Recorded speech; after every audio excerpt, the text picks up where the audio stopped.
Nesse novo quadro aqui no canal Fluindo Reino Drops, eu pego as perguntas de vocês que são extremamente interessantes e respondo aqui de uma maneira bem breve à luz da palavra de Deus. Então, sem mais enrolação, vamos à primeira pergunta. Foi feita no vídeo sobre os 5 princípios para a educação dos filhos.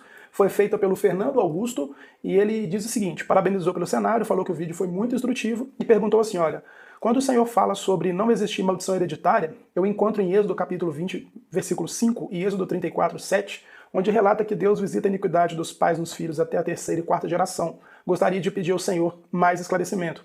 Deus lhe abençoe.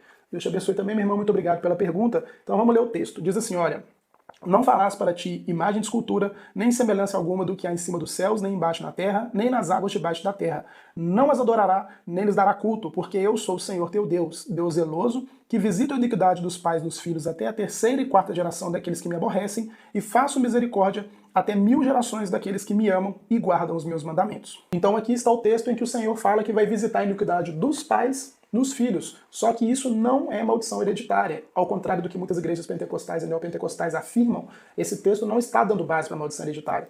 Tanto é assim que a Bíblia diz que o Senhor vai visitar até a 3ª e 4ª geração daqueles que o aborrecem, ou seja, filhos que continuam reproduzindo o comportamento pecaminoso do pai. Aqueles filhos que continuam aborrecendo o Senhor. Como eu afirmei no vídeo, é tendência que os filhos que são criados por ímpios continuem reproduzindo o comportamento pecaminoso dos pais. As crianças aprendem muito mais fácil com o que elas veem do que aquilo que elas escutam. É mais fácil aprender com a prática do que a teoria. Para te dar um pouco de contexto acerca disso, nós podemos olhar para o exemplo de Raquel. Quando ela estava fugindo com Jacó, ela se apossou dos ídolos do seu pai para poder fugir. Ou seja, Labão, que era pai de Raquel, ele tinha uma prática idólatra que ele passou para sua família e aí Raquel continuou realizando aquelas práticas que são pecaminosas, ou seja, ela continuou reproduzindo os pecados do seu pai. Além disso, naquela época, o homem tinha essa figura de governança da sua casa de uma maneira bem preponderante. Tanto é assim que quando Josué vai renovar a aliança do Senhor, ele fala com o povo que estava cometendo idolatria de novo. Vocês escolham, vocês vão adorar os seus ídolos ou a Deus, porque eu e a minha casa serviremos ao Senhor. Ou seja, o pai, ele de certa forma fazia essa imposição sobre a sua família. Ele governava a sua família, então se ele era um pai idólatra, a tendência é que toda a sua família continuasse dessa forma.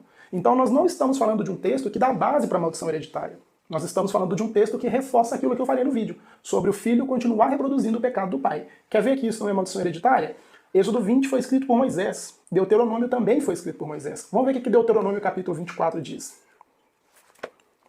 No verso 16 de Deuteronômio 24 diz assim, olha, os pais não serão mortos no lugar dos filhos, nem os filhos em lugar dos pais. Cada qual será morto pelo seu pecado, ou seja, a responsabilidade é pessoal. Não existe eu ser amaldiçoado por algo que meu pai fez. Ah, pastor, mas tem filhos aí que os pais são alcoólatras, os avós também eram, os bisavós também eram. Isso é maldição hereditária, sim, tem que ser quebrado, as igrejas quebram. Isso está errado.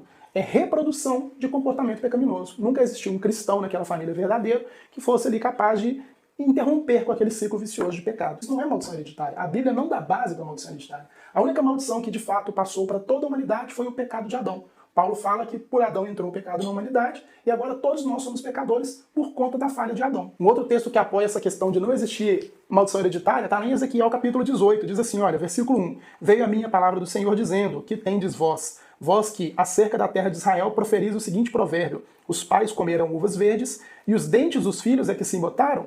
Tão certo como vivo, diz o Senhor, jamais direis esse provérbio em Israel. Eis que todas as almas são minhas, como a alma do pai, também a alma do filho é minha. A alma que pecar, essa morrerá. Versículo 14. Eis que, se gerar um filho que veja todos os pecados que o pai fez, e vendo-os não cometer coisas semelhantes, versículo 17 agora, o tal não morrerá pela iniquidade do seu pai, certamente viverá. Tá vendo que essa teologia macabra de maldição hereditária não subsiste? Isso é batalha espiritual, isso é neopentecostalismo, isso é heresia, como eu já falei em alguns vídeos aqui no canal. É o próprio Deus que está falando. Se o filho vê o pecado do pai e não fizer aquilo, não continuar naquela prática, ele não vai receber nenhuma maldição sobre si, não vai morrer pelo pecado do pai, nem nada disso.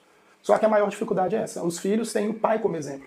O pai é o super-homem do filho. Naquela época, como eu disse, o pai tinha a figura de governança pela sua casa. Ele dizia a quem que os filhos iam seguir, a quem que a esposa, toda a família, os escravos iam seguir. O Deus que o pai seguia era o Deus que toda a família seguia. Então, normalmente, toda a família era incorrida em idolatria por causa do pecado do pai. E é exatamente o que nós vemos hoje. Pais que são abusivos, violentos, cachaceiros, drogados, mentirosos e por aí vai, o filho está vendo aquele comportamento e reproduz. Só que quando nós vamos para o Novo Testamento, isso fica mais claro ainda. Em Gálatas capítulo 3, Paulo fala, maldito aquele que foi colocado no madeiro, se referindo a Cristo.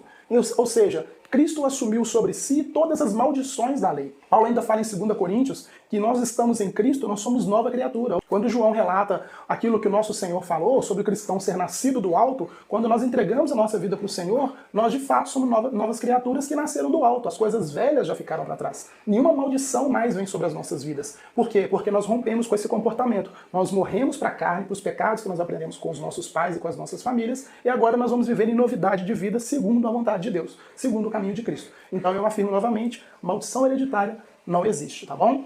Esse é o Fui no Reino Drops, eu sou o pastor Pedro Reis. Se você gostou desse tipo de vídeo, deixa aí a sua dúvida que eu respondo no próximo vídeo. Que Deus continue abençoando a sua vida em nome de Jesus.